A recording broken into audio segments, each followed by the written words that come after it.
BJP के बेलगाम नेताओं पर लगाम कब लगेगी, नहीं समझ में आ रहा है। मैं कई दफे कहती हूँ हमारे सनातन की परिभाषा कोई गलती नहीं, एक दिन हैवानियत की हद तक ले जाएंगे जी, इन पे कोई रोक नहीं है।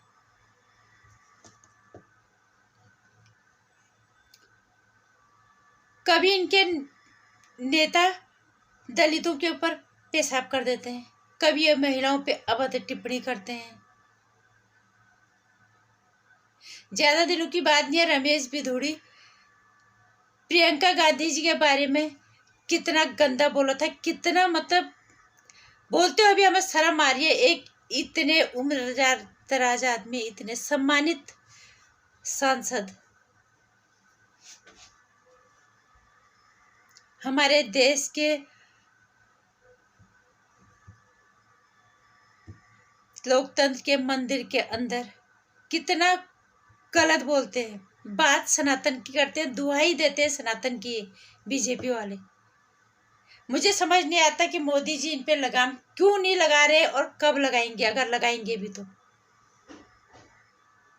और अब ताजा तरीन विजय शाह, जिन्होंने सोफिया कुरैशी के बारे में का इतना बड़ा अपमान किया, जिसने पूरा मीडिया ब्रीफिंग को संभाला बहुत ही शानदार तरीके से, बहुत ही शांत स्वभाव से पूरी दुनिया के सामने रखा, बहुत बहादुरी के साथ दिखाया कि इस देश की बेटी चाहे हिंदू हो, मुस्लिम हो, किसी भी धर्म की हो, अगर उसको ताकत मिलेगी वो जमीन पे भी चलेगी, वो आसमान पे भी उड़ेगी, वो घर परिवार भी संभालेगी, वो देश के लिए भी लड़ेगी, वो कहीं से कम नहीं है। उसने पूरी तरह से भारत की बेटी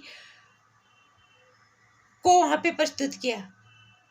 इतने घटिया सोच का ये विजय शाह, इन पे कार्रवाई कभी होगी या नहीं हमें नहीं पता, लेकिन हम इससे एक बात कह देना चाहेंगे, सोफिया कुरैशी इस देश की बेटी है। तुम जैसे नेताओं की औकात को पता नहीं कब कौन ठीक करेगा, लेकिन तुम्हारी औकात कुछ भी नहीं है। किस बलबूते लोग तुम्हें कैसे वोट दे देते हैं हमें नहीं पता, और ये बीजेपी कब इस पे कार्रवाई करेगी हमें नहीं पता, क्योंकि इनके नेता सब बेलगाम होते चले जा रहे हैं। न महिलाओं की इज्जत, न बच्चों की इज्जत, न गरीबों का मान, कुछ भी नहीं। आज तो अपने आप पे शर्म आ रही है कि हम बीजेपी को वोट देते हैं। हमें सोचना पड़ेगा अब कि हम भले किसी को ना दें, पर इस बीजेपी को तो बिल्कुल नहीं देंगे। जय श्री राम, जय हिंद, वंदे मातरम।